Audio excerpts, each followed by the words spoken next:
enlightened, refreshed, and empowered. Ng kumpanya natin, yun ang gustong mangyari ng kumpanya natin. It's not for anything else, but of your own hierarchy. So now, examine yourselves. You are the leaders here. Alamin niyo ngayon.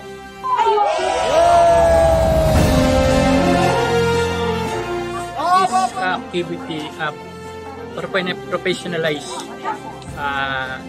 the marketing and operation. Helpful siya, sir, kasi syempre bilang mga leaders, kailangan natin refresh. Hi!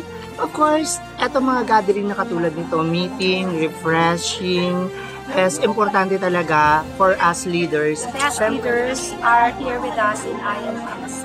And with this activity, I hope that they'll become even better. And